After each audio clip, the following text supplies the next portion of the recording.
मुंबई ही इनकी फैमिली रहा करती थी। बंदे का नाम था गौरव। तो ये इनका विलेज था कर्नाटका में, जो नेटिव विलेज होता है। तो जब ये शायद करीबन 4-5 साल का था तब ये, क्योंकि उससे तो बच्चे को ध्यान रहता नहीं है, तो ये अपने दादा दादी के घर पे गया हुआ था। तो इनकी जो दादा दादी थे वो वहाँ पे एक बड़ा मंदिर का टेम्पल था, मतलब मंदिर था तो शिवा टेम्पल, उसके ट्रस्टी थे वो। तो उनका घर जो था वो मंदिर में ही था, मतलब पूरा जो एरिया होता है तो मंदिर और घर एक ही जगह पर था। और गांव के सभी लोग मंदिर में पूजा पाठ करने आया करते थे। तो जब ये पहुंचा तो वहाँ पर इसके साथ, इसकी एज का कोई था नहीं कि इसके साथ ही खेल पाए, तो घर में बैठा बैठा बोर होता रहता था। तो एक दिन इनके पड़ोस 1-2 ब्लॉक छोड़कर एक फैमिली रहती थी, तो वो फैमिली आई पूजा करने। तो उनकी एक बेटी थी, तो जो ऑलमोस्ट इसी की एज की थी, 4-5 साल की।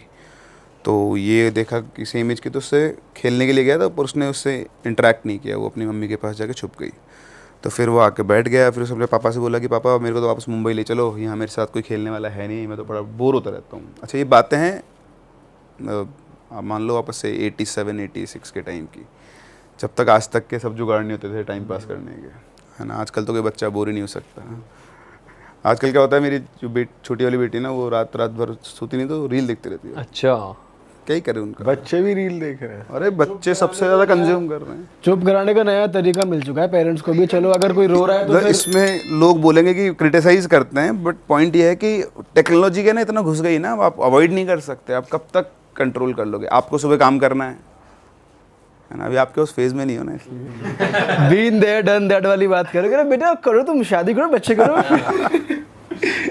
तो वो रहता है। तो ऐसे खैर उस टाइम पे नहीं था, तो वो बेचारा बोर हो रहा था, बच्चा खेलने वाला ही नहीं कोई साथ में। तो उसके पापा उसको लेकर गए उस लड़की के यहाँ।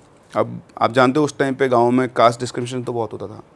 तो उनकी कास्ट तो लोअर कास्ट से बिलोंग करते थे। तो इनके दादाजी बोलते हैं कि यार तू ऐसे वहाँ पे मत लेके जाओ उसको। बोलते अरे पापा कुछ नहीं होता, क्या सब मचा के रखा आप लोगों ने। तो वो छोड़ के आता है, उसकी फैमिली से बोलते हैं कि भाई मेरा बेटा है ये, अगर आप लोगों को दिक्कत नहीं हो तो, क्योंकि हम लोग बाहर से आए हैं, तो इसके साथ खेल लेगा, सेम एज के दोनों बच्चे। तो बोला हाँ बिल्कुल सर, कोई बात नहीं है। तो ऐसे वो पापा भी वहीं रहे उसके, 2-3 घंटे में दोनों बच्चे फेमिलियर हो गए और वो साथ साथ खेलने लग गए। तो धीरे धीरे वो 10 दिन तक वहाँ पर रहे, तो रोज़ वो उसी के साथ खेलता था। तो उन दोनों की बहुत अच्छी बॉन्डिंग हो गई। तो ये मान लो बचपन के वो दोस्त बन गए। अब हर साल वो आता, जब भी साल में 2 से 3 बार उनके चक्कर लगते थे, तो हर बार वो आके और पवित्रा के साथ खेला करता था। तो इसे धीरे धीरे दोनों बच्चे बड़े हुए। अब ये पहुंचा 10th क्लास में, तो बोर्ड्स की वजह से फिर ये गया नहीं अपने वहाँ पर। फिर 11th क्लास में शायद इसने साइंस वगैरह की स्ट्रीम ले ली थी, तो फिर से पढ़ाई का लोड। और इस तरह से बस ये अब कभी कभी लैंडलाइन फ़ोन पे बात किया करते हैं, क्योंकि बड़े हो गए थे, 96 के आसपास की बात है। उस टाइम पे मोबाइल फ़ोन्स होते थे, पर उनको अफोर्ड करना हर किसी के लिए पॉसिबल नहीं था। तब नए नए आए थे। नए नए आए थे, मुझे याद है अच्छे से। उस टाइम लैंडलाइन पे लाइन लगती थी, और कैसे किसी मोहल्ले में किसी एक के यहाँ फ़ोन होता था, और कोई दूर से आपके रिश्तेदार का फ़ोन आया तो वो आके बताते कि भाई आपका फ़ोन आया, तब आप जाते थे और फिर वो बात होती थी। ऐसा सिस्टम हुआ करता था उस टाइम पे। तो कभी कभी उनकी लैंडलाइन पे बात होती थी। तो एक बार लास्ट उनकी बात हुई थी 11th क्लास में, जब वो था, उसमें इनका कुछ आर्ग्यूमेंट हो गया था, और उसने बताया ठीक है आजकल मुझे फ़ोन मत करना। तो वो भी बंदा अपने ईगो पे ले गया, और उसने भी कभी उसको दोबारा फ़ोन नहीं किया। 12th कंप्लीट हुई। 12th कंप्लीट होने के बाद फिर उसने सोचा कि अब मैं चलता हूँ गाँव, अब मैं पवित्रा से वहीं चल के बात कर लूँगा जो भी है डिस्कशन। तो वो वहाँ पहुँचता है, पहुँच के पहले अपने घर जाता है, और अपने घर जाने के बाद बैग वैग रख के सीधा दादी दादा से मिलकर सीधा वो पहुँच जाता है पवित्रा के घर की तरफ। लेकिन वहाँ जब वो पहुँचता है तो देखता है और जो घर था वो तो खंडर बन चुका था, मतलब कोई रहता नहीं है उसके अंदर। उसके आसपास के 1-2 घर जो वो भी खाली थे। तो समझ में नहीं आता, तो अपने दोस्तों के पास जाता है, जो 1-2 गाँव के बच्चे और थे, उनसे पूछते कि यार ये पवित्रा कहाँ गई। तो बोलते कि यार वो तो बहुत टाइम पहले ही चली गई यहाँ से, वो और उसकी फैमिली बेंगलोर शिफ्ट हो गए। तो बोले बेंगलोर में कहाँ? बोले यार हमको नहीं पता। फिर वो अपने घर आ गया वापस। वो सोचता रहा कि ऐसा कैसे हो सकता है, और अब उसको ये रियलाइज़ होता है कि यार मुझे वापस फ़ोन कर लेना चाहिए था। तो मैंने 2 साल से कुछ बात करने की कोशिश ही नहीं की। फिर वो अपनी दादी के पास गया, तो दादी से पूछता है कि दादी ये कहाँ गई। तो बोलते बेटा वो तो बाहर चले गए यहाँ से छोड़ छाड़ के, तेरे को नहीं पता क्या? तो बोलते नहीं, बोले तेरी बात भी नहीं कभी। बोले नहीं। बोले कोई बात नहीं, छोड़, चले गए तो अब क्या कर सकते हैं। तो उसने बहुत कोशिश की बेंगलोर का एड्रेस मिल जाए, कुछ पता चल जाए, और कोई कुछ बताते नहीं था, सबका यही था। फिर एक दिन वो इनका जो मंदिर था उसी मंदिर में बैठा हुआ था। तो मंदिर में एक पुजारी थे, तो जब वो छोटा था तब से उनसे बातचीत करता था। वो इसको सिखाया करते थे पूजा पाठ करना, अलग अलग चीज़ें। तो वो पूजा कर रहे थे, उसको बैठा हुआ उनका वेट किया। वो पूजा खत्म करके बाहर आए मंदिर के बाहर, एक मंदिर के अंदर एक पट्टी बनी थी, वहाँ बैठ गए दोनों। और उसने पूछा उनसे पुजारी जी से कि पुजारी जी एक बात बताओ, ये पवित्रा कहाँ गई? मतलब इसका आपको पता है कि बेंगलोर में कहाँ रह रहे हैं? तो पुजारी जी एक बार तो चुप हो गए, फिर बोले देख बेटा, क्योंकि बचपन से तू पवित्रा के साथ खेला है, मैंने तुम दोनों बच्चों को बड़े होते हुए देखा है, मैं तेरे से झूठ नहीं बोलूँगा, लेकिन पवित्रा और उसकी फैमिली की तो डेथ हो गई है। तो बोलता डेथ हो गई है? बोले हाँ, लेकिन सब लोग तो बोल रहे हैं कि वो तो बेंगलोर रहती है। तो बोले वो तो तेरे दादा दादी उन्होंने सबको बोल रखा है कि जब भी वो आएगा तो उसको ये नहीं बोलना है कि उसके साथ कुछ हो गया है, क्योंकि उसका बहुत अटैचमेंट था उससे, तो इसलिए तेरे को सब ये बोलते हैं, लेकिन सच्चाई कुछ और है। तो बोलता है मुझे बताओ क्या सच्चाई है? तुमने बताया कि जब वो बड़ी हुई तो जब तुमने तो आना बंद कर दिया, 2-3 साल तुम नहीं आए थे, तो यहाँ पे क्या है, कुछ लोग अब जहाँ भी वो रहते थे तो कुछ इन्फ्लुएंशियल लोग हैं, उनके जो बच्चे हैं, लड़के थे उनके, तो वो उसको टीज़ किया करते थे। रास्ते चल रही है तो गलत जगह पर टच करना, इस तरह से छेड़ना उसको, उनकी गंदी नज़र थी उसके ऊपर। तो एक बार क्या हुआ कि वो रात के टाइम पे आ रही थी तो उसको उन्होंने छेड़ा, तो उन्होंने क्या कि पुलिस कंप्लेन कर दी। तो पुलिस कंप्लेन कर दी, उन्होंने पूरी रिपोर्ट की उनके अगेंस्ट। 2 दिन तक उनको जेल में रखा, लेकिन कोई एविडेंस था ना, छोड़ दिया। तो वो उन्होंने अपनी ईगो पे ले ली। फिर उसके बाद एक दिन रात के टाइम पर वो लड़के दोनों और उनके साथ 2 और लड़के वो इनके घर में घुसे। इनके मदर फादर को पकड़ा और उनके मुंह में कपड़े ठूंस दिए, तीनों के मुंह में, कि कोई आवाज़ नहीं आए बाहर। और फिर मदर फादर को उन्होंने पीटा जब तक वो मर नहीं गए। और उसके बाद उन सब ने पवित्रा के साथ मतलब सारा गलत काम किया, और तब तक कि बार बार जब तक कि उसकी मौत ही नहीं हो गई है। और उसके बाद घर को बंद करके वो सब चले गए। और पूरे मोहल्ले में किसी को कुछ भी नहीं पता। तो उसके बाद क्या हुआ कि 2-3 दिन तक कोई निकला नहीं, और 2-3 दिन बाद जो बदबू आना शुरू हुई तो उनका घर खोला तो देखा कि उन तीनों की डेड बॉडी पड़ी हुई है, और पवित्रा के शरीर पे कोई कपड़ा तक नहीं था। तो उसके बाद से फिर सब लोगों ने, पुलिस आई, सब कुछ हुआ, लेकिन इन्फ्लुएंशियल लोग थे, तो जैसे तैसे करके वो फ्री हो गए सब लोग। तो उसके बाद से इस घर में कोई नहीं रहता है। लेकिन जब इनका सब कुछ हो गया, रिचुअल्स वगैरह इनको, तो इस घर के अंदर से अलग अलग अजीब सी आवाज़ आना शुरू हो गई, जैसे कोई हेल्प के लिए चिल्ला रहा है। और कई बार जो अड़ोस पड़ोस के लोग थे उन्होंने पवित्रा की आवाज़ सुनी थी कि हमने तुम सबको बुलाया लेकिन कोई भी हमारी मदद करने नहीं आया। उनकी लोकल लैंग्वेज में ऐसी आवाज़ आती थी कि जैसे पवित्रा ही बोल रही है। तो आसपास के 1-2 घर और डर के मारे खाली छोड़ के वहाँ से निकल गए हैं। और तब से लेकर अब तक मतलब यही रहता है कि ये यहाँ कोई नहीं रहता है। बस यहाँ पर जैसे वही जो लड़के हैं गुंडे टाइप के और जो सारे थे, अब क्योंकि आसपास कोई नहीं तो वो यहाँ पे आते हैं, नशा वशा करते हैं, और ये सब है। अच्छा। और ये बेटा असली सच्चाई है। तो ये सुनते ही तो उसका तो बिल्कुल दिल बैठ गया कि यार ये सब तो मुझे पता ही नहीं था। और पवित्रा को वो खो चुका है, तो उसे बहुत दुख हुआ। उसको समझ नहीं था कि वो क्या करे। वो गया अपने घर पे और अपने रूम में जाकर बैठकर सोचने लगा कि वो क्या करे। तो फिर उसने डिसाइड किया कि अब जो भी है वो, अच्छा सब लोग ये बोलते थे कि वो उसकी स्पिरिट जो है उसी घर में, उसी खंडर में रहती है। तो उन्होंने डिसाइड किया कि अब वो तो जाएगा वहाँ। अच्छा, जब से सब इंसिडेंट हुए थे उसके बाद से जैसे वहाँ पे आके वो नशेड़ी लोग सब बैठने लग गए, ये सब हुआ। और वहाँ पे क्या 1-2 डेथ्स भी हो गई थी, तो ये आएगी सामने आपको। वो जो लड़के थे वो सब भी, उनकी भी मौत हुई है, और वहीं हुई है उसी घर के अंदर। तो वहाँ पे पुलिस पेट्रोलिंग करने लग गई थी। तो हर आधा घंटा 1 घंटे पुलिस की जिप्सी वहाँ पे आया करते, शाम को तो स्पेशली आया करती थी। और वो जो रास्ता था शाम को 5 बजे उस रास्ते से कोई नहीं गुजरता था, क्योंकि जो भी वहाँ गुजर गया और उसने कभी भी किसी भी केस में इन केस पवित्रा के साथ मिसबिहेव किया हुआ था जब वो ज़िंदा थी तब, तो वो उनको पजेस कर लेती थी, ऐसा कुछ होता था। तो जो लड़के थे जिन्होंने रेप किया था और जो फिर फ्री घूम रहे थे, तो कभी ना कभी वो उस रास्ते से गुजरे हैं, और गुजरने के बाद दोबारा ज़िंदा नहीं बचे वहाँ के पास। तो वो जो चारों थे, वो चारों की तो डेथ हो गई थी उससे, तो उन सबसे तो उसने बदला ले लिया था अपना। तो इसलिए वो घर हॉन्टेड था, और गली में रात के टाइम कोई नहीं गुजरता था। तो 5 बजे के आसपास गौरव पहुंचा वहाँ पर। तो उनका जो घर था, उसके घर के सामने एक छोटा सा पार्क था जहाँ पे वो दोनों बचपन में खेला करते थे।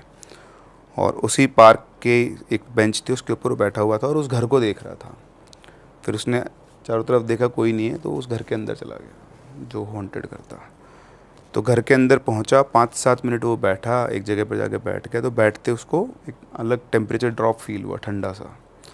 और फिर उसके बाद उसको आवाज़ आई कि तुमने बहुत देर कर दी गौरव आने में। तो उसको पवित्रा की आवाज़ आई।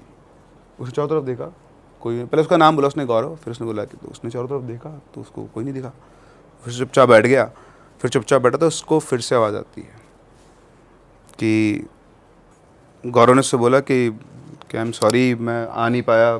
मुझे जब पता लगा, मतलब रोने लग गया था, उसकी आंखों से आंसू निकलना शुरू हो गए, इमोशनल हो गया था वो जो भी आवाज़ है उसको रिप्लाई करा था। उधर से वापस आवाज़ आती है कि तुम्हारी गलती नहीं थी, उसके अंदर गलती मेरी थी कि मैंने तुमसे आर्ग्यू किया और उसके बाद दोबारा कभी तुमको कॉल नहीं किया।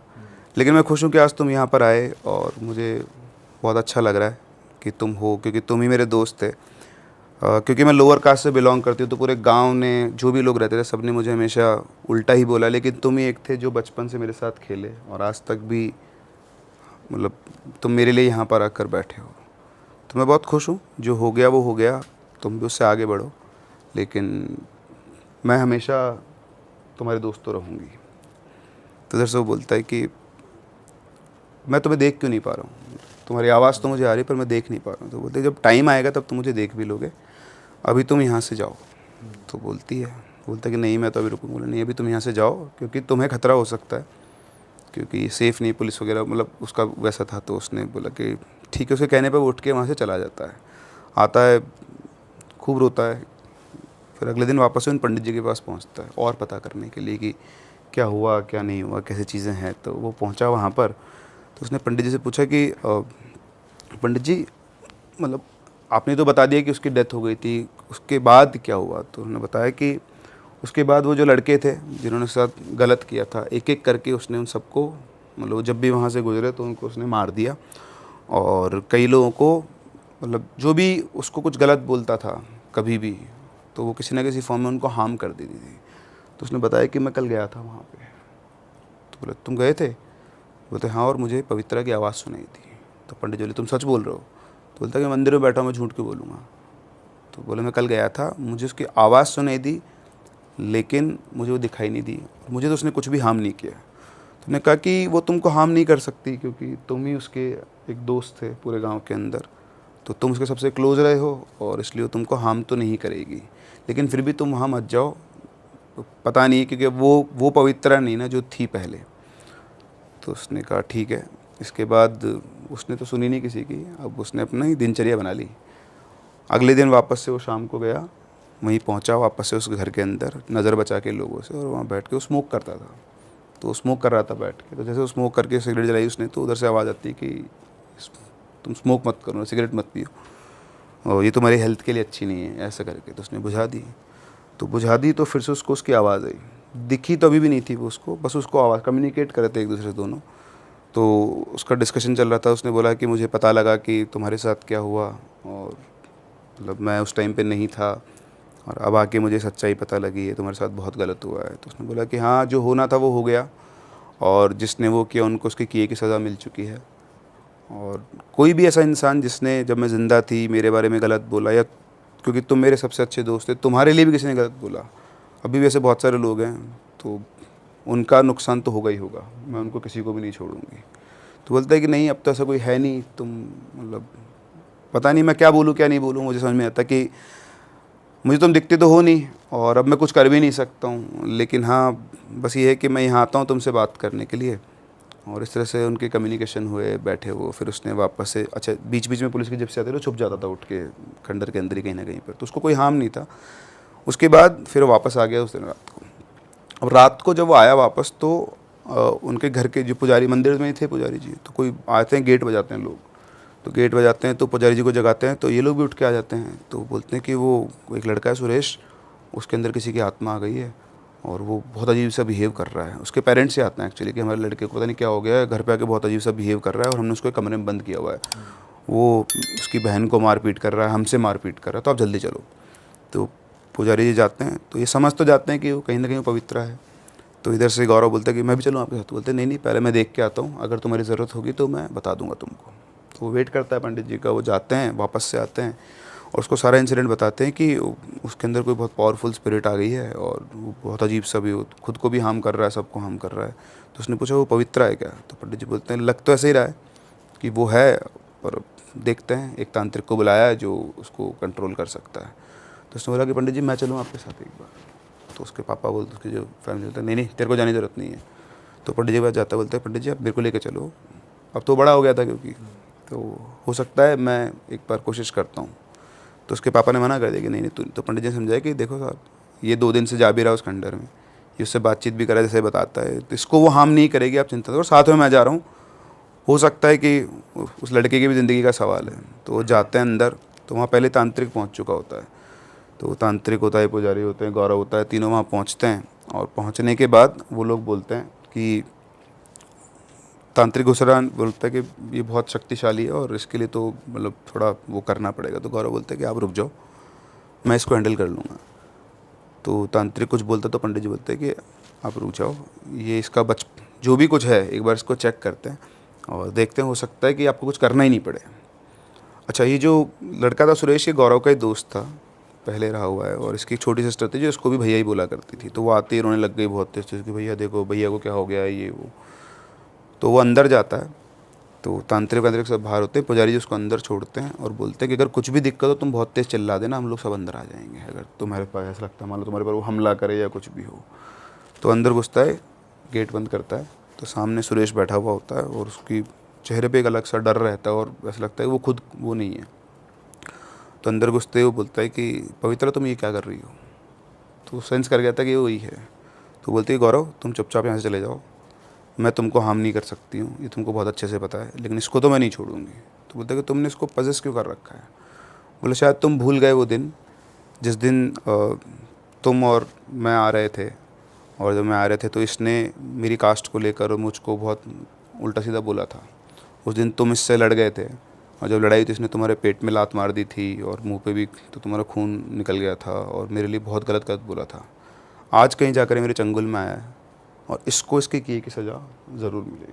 मतलब रिवेंज फॉर्म के अंदर आ गई थी प्रॉपर कि जिसने मेरे लिए गलत बोला है तो उसको तो मैं नहीं छोड़ूंगी। हाँ, तो उसने बोला कि देखो तो बहुत पुरानी बात है, बचपने में किसी ने कुछ बोल दिया तुम उसको क्यों लेके बैठे। बोले नहीं, वो एडमेंट थी कि नहीं मैं तो इसको नहीं छोड़ूंगी।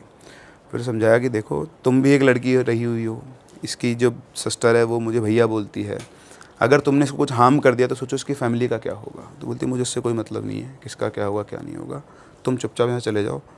तो मैं पहले ही बोल चुकी हूँ, वापस से बोल रही हूँ कि ये तो नहीं बचेगा, लेकिन तुमको मैं कुछ भी नहीं कर सकती। तो बोलता है कि अगर तुम मुझे दोस्त मानती हो तो उस दोस्ती के वास्ते ही बोल रहा हूँ कि इसको छोड़ दो, ऐसा मत करो, कोई बात नहीं, इसको माफ़ कर दो, इसने तुम्हारा उससे ज़्यादा तो कोई नुकसान नहीं किया।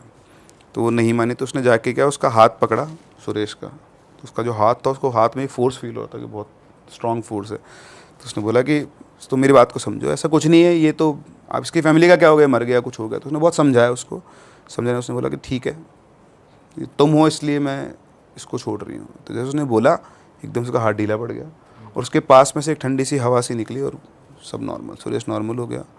बहुत ज़्यादा थकान से उसको फील हो गई थी, तो उसको तो लिटा दिया, बाहर निकला गेट से, बोलता है कि अब सब ठीक है। फिर वो पुजारी जी के पास गया, तो पुजारी जी ने पूछा कौन थी, तो वो पवित्रा ही थी, मैंने उसको समझाया है और अब वो चली गई है।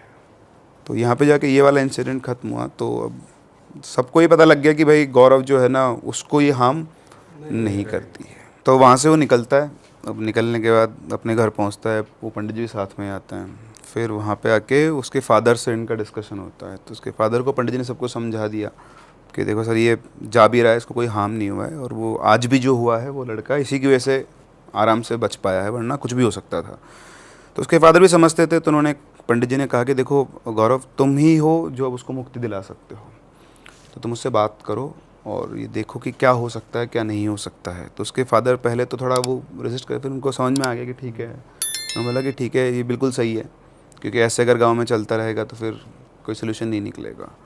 तो अगले नेक्स्ट डे मतलब वापस से गौरव शाम को वही 5-6 बजे के आसपास वहीं पे जाता है। तो उसको कोई आवाज़ नहीं आती, बहुत देर तक बैठा रहता है। फिर वो वापस से सिगरेट जलाता है।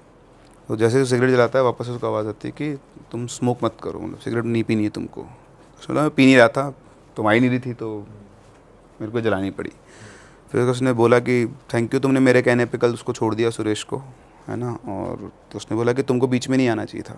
बोलता मैं बीच में नहीं आता, लेकिन तुमको पता है कि उसका इतना बड़ा कोई वो था नहीं, वो तो जो पास था वो हो गया, उसको छोड़ना था और उसकी फैमिली का क्या होता है इसलिए। तो ऐसी बातचीत हुई उनके बीच में। फिर वो बोलता है कि मैं इतने दिनों से यहाँ आ रहा हूँ, मैं तुम्हारी आवाज़ सुन सकता हूँ लेकिन मैं तुमको देख नहीं सकता, मेरे को तुमको देखना है। तो बोलती कि तुम मुझे देख पाओगे लेकिन जब सही टाइम आएगा। तो बोलता सही टाइम कब आएगा। तो पूछती कि तुम कितने दिन और हो यहाँ पर। बोलते कि मैं 4 दिन और हूँ। बोले ठीक है, तुम आज रात को 8 बजे के बाद आना, फिर तुम मुझे देख पाओगे, लेकिन सिर्फ तुम ही मुझे देख सकते हो, कोई और नहीं देख पाएगा। तो बोलता है ठीक है। बोलते तुम अभी जाओ और करीबन 8 बजे के बाद ही वापस आना। तो 8 बजे के बाद वापस आता है, अंदर पहुंचता है, बिल्कुल अंधेरा, तो बैठता है वहाँ जाकर, थोड़ी देर बैठ के फिर वापस से बातचीत शुरू होती है। तो बातें करते करते अचानक से उसकी आंखों के सामने एक लाइट आती है वाइट कलर की, और थोड़ी देर के अंदर वो लाइट पूरा उसकी फ्रेंड का फॉर्म ले लेती है, जो लास्ट टाइम उसने उसको देखा हुआ था उसी फॉर्म के अंदर।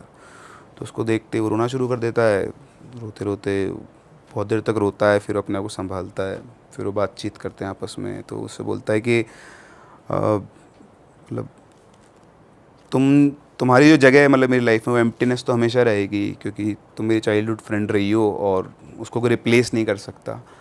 मैं और कुछ तो नहीं कर सकता, लेकिन तुम मुझे ये बता दो कि तुम्हें मुक्ति कैसे मिलेगी, मतलब तुम क्या चाहती हो जिससे तुम्हारा, तुमने जो करना था वो कर लिया, रिवेंज ले लिया, अब इस तरह से बाकी गांव वाले डर डर के जिए और हाँ, मुझसे अच्छा ये बताओ कि अब तुम्हें कैसे मुक्ति मिल सकती है। तो ये सब बात पंडित जी ने उससे कही थी कि तुम ये पता करो कि उसकी कैसे हेल्प कर सकते हो ना, वो एटर्निटी के लिए यहीं पे ट्रैप्ड रह जाएगी।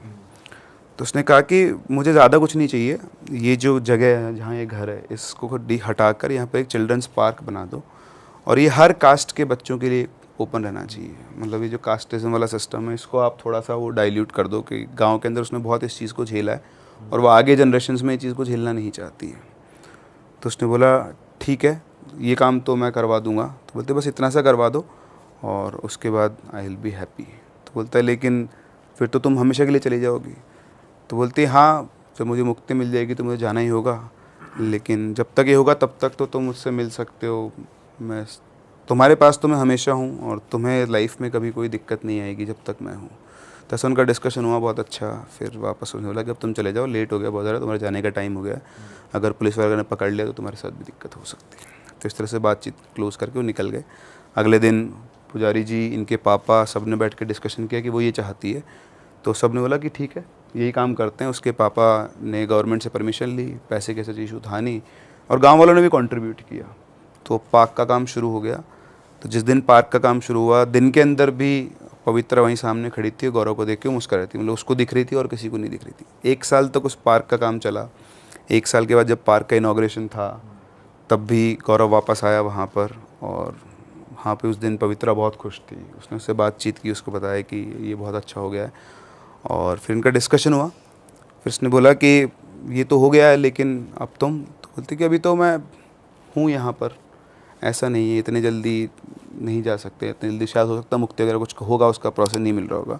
तो तुम जब भी आओगे मैं यहाँ रहूँगी, लेकिन हाँ कुछ टाइम के बाद तो मुझे जाना ही होगा। तो उसने बोला कि लेकिन तुम चली जाओगी तो फिर मैं क्या करूँगा? तो बोलते कि जब तुम 30 साल के होगे ना तो तुम्हारी लाइफ में मैं वापस आऊँगी। हाँ, जब तुम्हारी एज 30 साल हो जाएगी तब तक तुम्हें जब भी मेरी ज़रूरत है तो मुझे याद कर लेना, मैं तुमसे मिलने आ जाऊँगी, या तुम यहाँ होगे तो यहाँ तो मैं हमेशा हुई, ऐसा उसने कहा। तो जब भी वहाँ जाता था वो उसके साथ बैठ के बातें किया करता, वो दोस्त की तरह वो बिल्कुल रहा था। फिर वो वापस आया, कॉलेज वगैरह उसने अपना कंप्लीट किया, उसकी एक जॉब वगैरह लगी एमएनसी में। 28 साल की उम्र में उसकी शादी हो गई। तो अपनी वाइफ को लेकर वो वहीं गया। उसने सब कुछ बता रखा था उसको पवित्रा के बारे में। तो वो दिन जब वो पहुंचा, उसने उसको देख के वो खुश हुई और बोलती कि आज मेरा टाइम आ गया जाने का, अब आज का मैं तुम्हें दिखाई नहीं दूँगी कभी भी। तो ऑब्वियसली वो रोने लग गया कि ऐसा कैसे सकते, बोलते बस ये लास्ट था मेरा, अब हमेशा के लिए बाय बाय है। फिर चली जाती है, उसको दिखना बंद हो गई थी। फिर 2 साल के बाद उनको एक बेटी होती है 30 साल की उम्र में, और फिर पवित्रा, और उसका नाम भी उन्होंने पवित्रा रखा हुआ है। अच्छा, यूपी का है ये इंसिडेंट।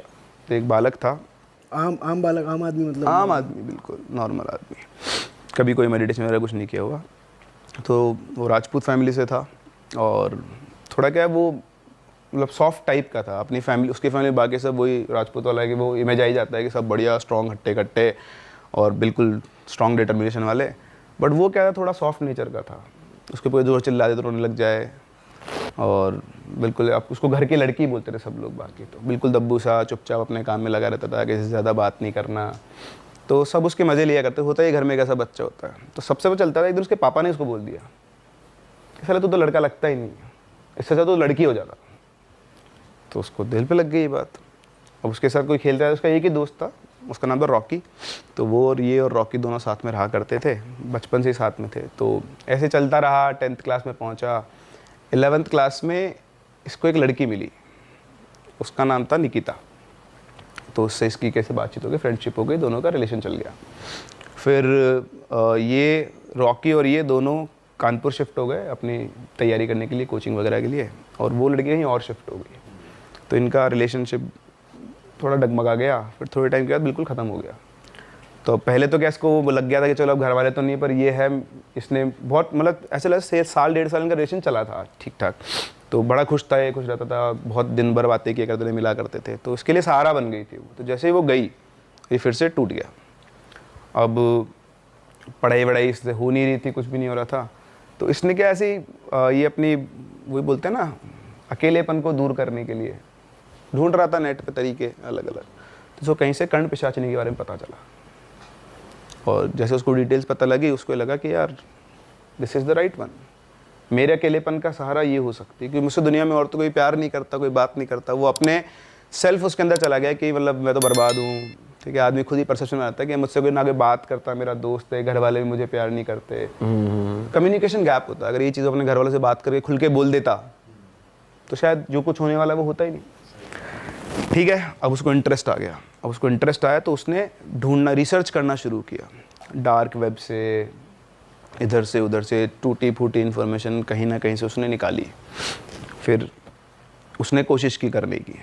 तो उसको जो प्रोसेस पता लगा था, उसमें उसको पेजेस के ऊपर कुछ श्लोक थे वो लिखे थे उसने, उनको उच्चारण करना होता था, और साथ साथ में ऐसे खून के छींटे मारने होते थे। तो खुद के ही खून के छींटे मारने होते थे, और साथ में थोड़ा थोड़ा अल्कोहल, उसके ऐसे कुछ प्रोसेस था। तो उसने किया। अच्छा, रहते ये रूम में, अलग अलग रूम में रहते थे, इसका अपना रूम था। तो ये प्रोसेस इसने स्टार्ट किया, इसको कुछ मिला नहीं, कुछ हुआ नहीं, कोई सिद्ध विद्ध कुछ नहीं है, कुछ दिखी ना कुछ नहीं है, लेकिन इसको वहाँ से पीने की आदत पड़ गई। अच्छा, इसकी जो फैमिली बैकग्राउंड है तो बढ़िया पॉलिटिशियन, पैसे वाले लोग थे, कोई दिक्कत नहीं है। तो इसने लिखा भी था मुझे कि मेरा 1 महीने का विस्की का बिल था 87,000 रुपीज़। उसने खुद ही आपको स्टोरी भेजी है? ओके। पूरे तेरी 87,000 रुपये 1 महीने का। ऐसी कौन सी और कितनी बोतलें पी गया? बिल्कुल पेटी की पेटी ला रहे हैं। बॉटल्स तो ही निपटा रहा होगा, सोचो ना आप। वो पेक्कड़ बन गया पूरा दबा के। हाँ। पता नहीं क्या इन्वोक हुआ उसके अंदर, पहले नहीं पीता था, पर वो शायद डिप्रेशन, अकेलापन, उसको उसने सारा समझ लिया, होता ही है। अब हुआ, कब तक झेल लेगा शरीर। तो ये भाई साहब हो गए बीमार। तो एक दिन जो इसका दोस्त था वो इससे मिलने आया। तो इससे मिलने आया तो देखा कि वो पलंग पे पड़ा हुआ है, उसकी हालत ही नहीं, बिल्कुल ऐसे काल आँखों पर डार्क सर्किल हो गए, बिल्कुल सूख गया है। और उसने उसको उठाया, देखा तो बेहोश पड़ा हुआ है। तो उसको उठा के हॉस्पिटल लेकर गया। रूम की हालत उसने देख ही ली थी। फिर हॉस्पिटल लेकर गया, हॉस्पिटल दिखाया डॉक्टर को। तो डॉक्टर ने बोला कि इसको तो डेंगू है, और इसके लीवर के अंदर 4th कैटेगरी का इन्फ्लेमेशन है। बोले तो एडमिट होएगा, आईसीयू में रहेगा, और उसके पता नहीं बचेगा भी नहीं बचेगा। तो उसने फटाफट से घर वालों को फ़ोन कर दिया। अब घर वालों को फ़ोन करते हुए याद है कि उसका कमरा तो पूरा फैला पड़ा है। तो वो गए, तो आप उसको फ़ोन करके इसको एडमिट कराया। बोले इसके फादर वगैरह आ रहे हैं, आप इसका ध्यान रखो। वो रूम पे गया, अच्छे दोस्त की तरह पूरा रूम साफ़ किया, सब कुछ मैनेज किया, क्योंकि आएंगे तो उसी के रूम पे। तो ऐसे अरेंज किया। फिर वापस आ गया, अंकल आंटी को बताया, फिर सब कुछ हुआ। 23 दिन तक वो एडमिट रहा, जिसमें से 11 दिन वो आईसीयू में था और बाकी के दिन नॉर्मल में। फिर करके शिफ्ट हुआ, फिर उसको घर पे ले गए। छोड़ पढ़ाई वढ़ाई भी, तो तबीयत ख़राब हो रही है। तो जब हो गए ले गए इसको, तो इधर से ये जो था रॉकी, ये भी पहुंचा घर पे उसके। जब ये ठीक हो गया तो एक दिन घर पहुंचा, उससे अकेले में बात की। बोला भाई क्या हो गया तुझे? तो बोलता क्यों क्या हो गया मेरे को? बोला तू किन चक्करों में फंसा हुआ है? तो भाई मैं कौन से चक्करों में फंसा हुआ हूँ? बोलता है एक तो तू इतनी दारू पीने तूने कब से शुरू कर दी, और तू क्यों पी रहा है मुझे पता है। तो बोलता तेरे को क्या पता है? तो बोलता है कि तेरे कमरे के अंदर ना मेरे को पन्ने मिले थे, उन पन्नों पे संस्कृत में कुछ मंत्र लिखे होते, मुझे आती तो है नहीं, और उनके ऊपर खून के छींटे थे, और एक पन्ने नहीं बहुत सारे पन्ने थे। तो मेरे को बता क्या चल रहा था लाइफ में। तो उसने थोड़ा झुंझला गया, बोलता कुछ नहीं चल रहा है यार, तू फालतू दिमाग खराब मत कर मेरा, कुछ नहीं चल रहा, मैं जा। उठ के चल दिया वो, बात शुरू होते। रॉकी को समझ में तो आ गया था कुछ गड़बड़ है। तो वो भी ठीक है, अब नहीं बताना चाह रहा अगला, ऐसे चला गया वो। अब ठीक है, अब इधर ये अपने घर पे रहा थोड़े दिन। तो फिर वापस से कानपुर गया ये, फिर इसकी पढ़ाई वढ़ाई चालू हुई, वापस से पढ़ के कैसे कर इसने 12th पास की अपनी। रॉकी से मिलता रहता था, पर इस टॉपिक पे कभी बात नहीं दोबारा। फिर 12th पास करने के बाद अभी वापस अपने घर पे आया, और इसने डिसाइड किया कि अब कुछ नहीं करना पढ़ाई वढ़ाई, अब एक ही काम करना है। कर्ण पिशाचिनी को बुलाना है। फिर से वो आई नहीं थी ना, पहली बार उसने ट्राई किया तो आई नहीं, तो उसको लगा कि पहली बार में तो नहीं आई, मतलब मेरा प्रोसेस गलत है। तो पहले उसने ये काम किया कि मैं जीव जंजाल से फ्री होता हूँ ताकि कोई मुझे ढोकने टोकने वाला ना हो। अब वो आ गया, इनके घर के 3rd फ्लोर के ऊपर रूम था इसका, वो रूम में आया और उसने शुरू की रिसर्च, कहाँ पे क्या मिलेगा क्या नहीं मिलेगा। डार्क वेब पे जहाँ उसको मौका मिलता बात करता, तांत्रिकों के पास गया, ढूंढे अलग अलग लोगों से, गुरु से, सबको पता कर करा के वो पूरा प्रोसेस सीख सिखा के आया और बोला अब तो मैं करके रहूँगा। तो इसने वैसे अब स्टार्ट की अपनी साधना। रोज़ कमरे में बैठता रात के टाइम और पूरा जो प्रोसेस होता उसको वो करता था। तो 1 दिन 2 दिन 3 दिन 4 दिन चलता रहा। अच्छा, जब इसका जो लास्ट डे होने वाला था उस दिन बाई चांस दिवाली थी। तो दीपावली पे क्या होता है कि भाई सभी लोग जाते मिलने, तो इनके घर वाले के यार हम लोग वहाँ सुबह बोले कि आज हम अपने पेरेंटल हाउस चलेंगे। तो उसने बोला कि नहीं मेरे को नहीं जाना, मैं तो यहीं रहूँगा, मेरे को नहीं जाना, मेरे को पसंद नहीं कि मैं वहाँ जाऊँगा, सब मुझको वापस से टॉर्चर करते हैं, मेंटल टॉर्चर होता है मेरा और मैं नहीं जाऊँगा। तो उनको पता था कि मेंटली वैसे अनस्टेबल है, रहने दो उसको यहीं। तो उनको चल ठीक है, क्योंकि सब कुछ नॉर्मल चल रहा था, तो उसे कोई हरकतें नहीं थी। बोला चल ठीक है तू यहीं रह और कोई दिक्कत नहीं। तो चले गए। अच्छा, शाम को दिवाली का टाइम था तो रॉकी आया, घर पे आया तो घर तो बंद था। उसने बहुत बार बेल बजाई, बेल खोली नहीं किसी ने, गेट नहीं खोला। तो उसने अंकल को फ़ोन किया कि अंकल मैं ऐसे आया हुआ हूँ और आप लोग कहाँ हो? तो बोले बेटा हम तो यहाँ आ गए। बोले अच्छा, मुझे पता ही नहीं था, मैं तो मिलने आया था उससे, उसका नाम रवि था, तो रवि से मिलने आया था। तो बोलते कि बेटा रवि तो घर पे ही है, तू मिल ले। बोलता अंकल मैं तो पिछले आधे पौन घंटे से घंटे बजा रहा हूँ, कोई गेट खोल ही नहीं रहा है। तो बोलता यार उसको तो घर ही छोड़ के आया था, तू चेक कर। तो अब वो फ़ोन रखा उसने, तो उनका जो घर था वो पास पास अटैच वाले घर थे। तो दूसरा एक और लड़का रहता था उसके पास में पीछे घर पे, उसका दोस्त थे, तीनों कॉमन फ्रेंड थे। तो उसी घर पे गए, बोले यार ऐसी सी बात है। तो बोले अपन तेरे छत पे से चलते हैं। तो वो छत पे से गए। छत पे इतना सा गैप था, सिर्फ इतना सा, जिस पे से वो लड़का रोज़ कूद, मतलब इतना क्या थोड़ा और बड़ा मान लो, वो लड़का रोज़ कूद के आराम से करता ही था। तो कूद के चला गया नीचे। नीचे जाके देखा तो उसका गेट खुला हुआ था। तो गेट खुला हुआ था, अंदर ऐसे दिए जल रहे थे, लाइट वाइट सब बंद थी। जाके देखा तो पलंग के ऊपर आधे पलंग पे वो उसकी बॉडी थी और आधे पे लटका हुआ था नीचे, ऐसे पूरा नंगा पड़ा हुआ था। उसके हाथ में ब्लेड से बहुत सारे कट लगे हुए थे, नीचे कुछ बना हुआ था और उसके अंदर ब्लड से बिखरा हुआ था। तो आए, वही पन्नों पे वो मंत्र वगैरह कुछ लिखे हुए थे ऐसे करके। तो आया, आके उसको उठाया तो बिल्कुल ऐसे अधमरी सी हालत में था कि बेहोश सा था, बिल्कुल अजीब सा हो रखा था। तो उन्होंने उसको उठाया कि क्या हो गया तेरे को, क्या कर रहा है तू ये सब। तो थोड़ा सा सक पा गया, पर बिल्कुल नशे की दवाई दे दी हो किसी ने, उसकी आँख ऐसे खुले और कुछ नहीं। तो उसको इतना दिख रहा था कि ये लोग कुछ साफ़ कर रहे हैं। और जो लड़का था ना पीछे रहता था, वो पन्ने उठा के उसने वो पन्ने वहीं के वहीं जलाना शुरू कर दिया। और जैसे उसने जलाना शुरू किए उसको गुस्सा आना शुरू हुआ, तो वो हिम्मत नहीं थी उसकी उठने की। तो जला दिए उसने, जला जुलू के वो उसको लिटाया, थोड़ा उसको साफ़ वाफ़ किया बढ़िया से, देखा कि हाँ सीरियस नहीं है, नशे में है, क्योंकि विस्की पी ली उसने बहुत सारी। तो उसको लिटा के वो चले गए। अच्छा, इधर से रॉकी तो गया अपना गेट खोले और वो अपनी छत पे से गया वापस।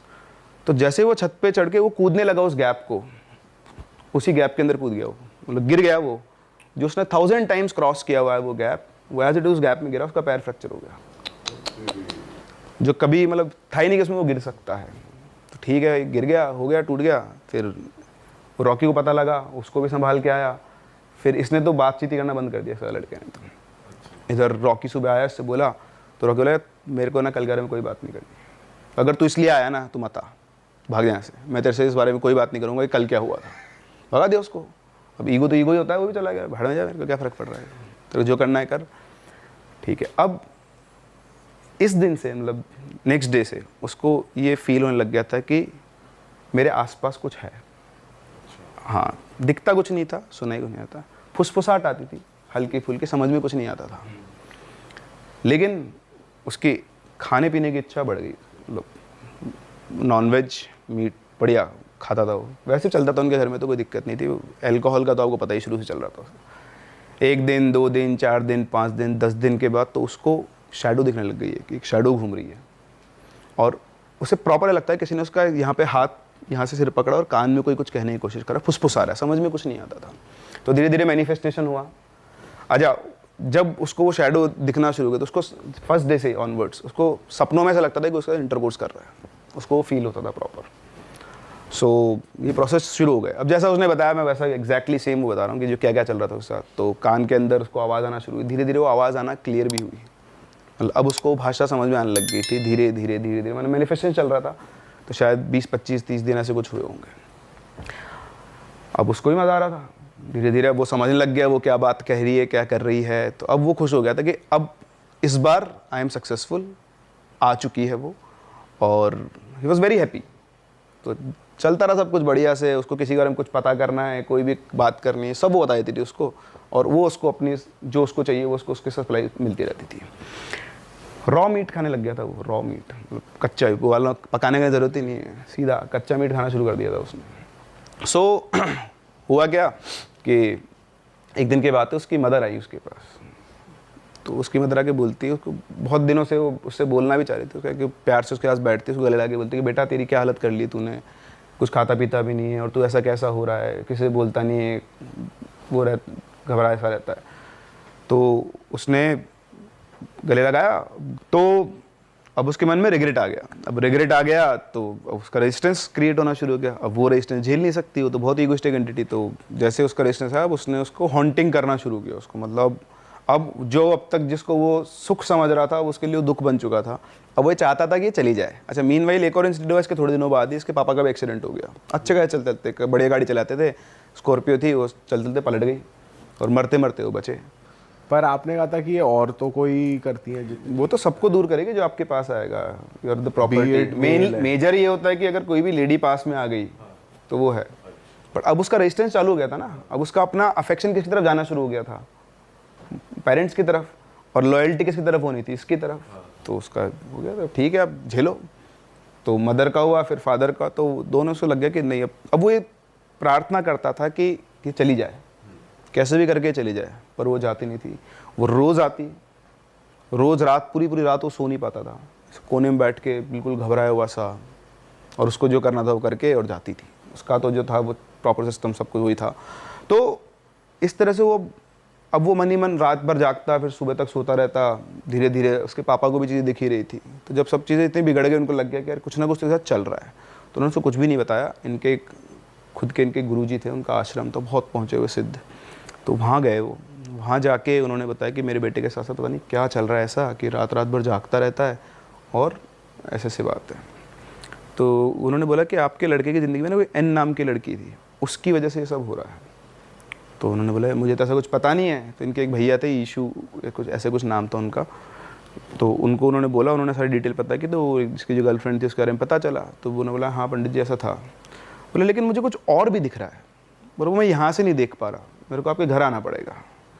तो बोलते कि ठीक है आप आ जाओ। तो बोलते हैं आज तो नहीं, मैं 15 दिन के बाद आपके घर आऊँगा, आप अपने बेटे को मत बताना, और एक बार आप उससे मेरी बात करो फ़ोन। तो उन्होंने फ़ोन किया, बोले बेटा ये गुरुजी तुझसे बात करना चाहते हैं। तो दिन का टाइम था, तो उन्होंने गुरुजी को प्रणाम किया, जानता था वो।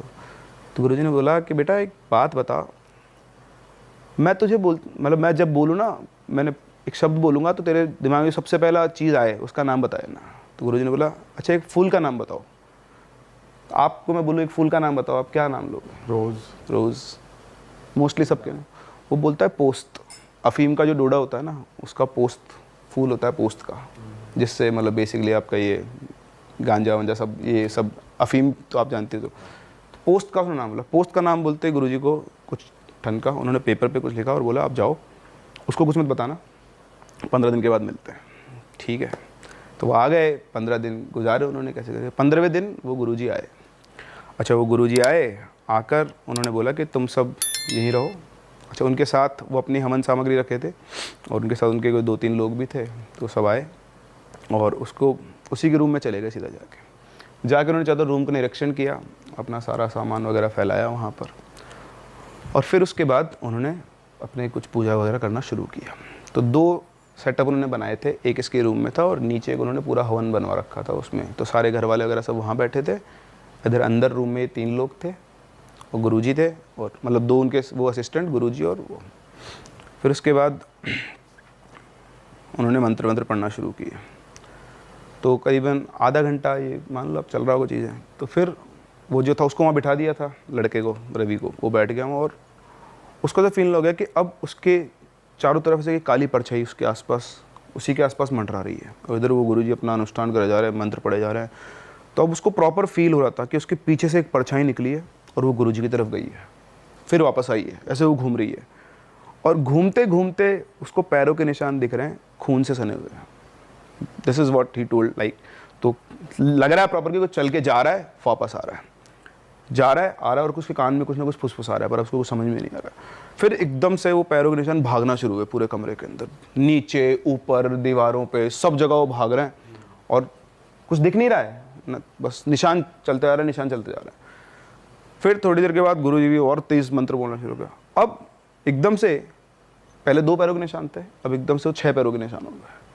मतलब 2 की जगह 1 की जगह 3 लोग भाग रहे हैं।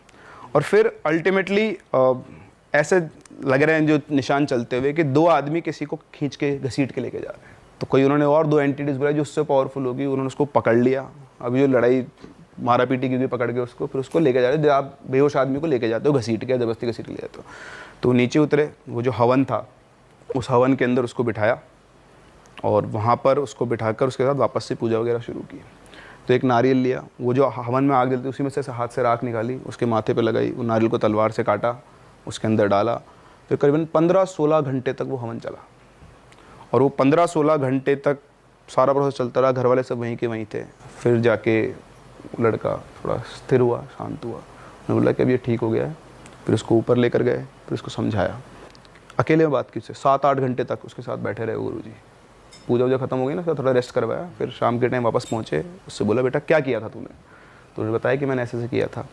बोले तूने गलती कर तो ली है, अब दोबारा मत करना, ठीक है ना। और अब इन सब चीज़ों दूर है ना, रोज़ तेरे को हनुमान चालीसा पढ़नी है सुबह शाम, ठीक है। अभी भी ऐसा नहीं है कि तू इससे मुक्त हो गया है, तेरे को समय लगेगा। उन्होंने कुछ बना के भी दिया, उसको धागे हो गए थे वो बांधे, और बोले जीवन में अब कभी दोबारा ये काम मत करना। आज अगर मैं नहीं होता ना तो तुझे कोई नहीं बचा सकता। अरे वाह, आपने ये वीडियो यहाँ तक देख ली भाई, तुमने हमारी मेहनत सफल कर दिया। तुम ही लोग हो असली रियल हिट। और अगर आपको बहुत मज़ा आ रहा है ऐसी क्लिप्स में, ऐसी वीडियोस में, तो फटाफट जाइए प्लेलिस्ट पे बिंज वॉच कीजिए, सारी वीडियोस देख डालो और मौज काटो। That is it. हम मिलेंगे नए पॉडकास्ट में, नए क्लिप में। Till then bye bye, see you, take care, do subscribe.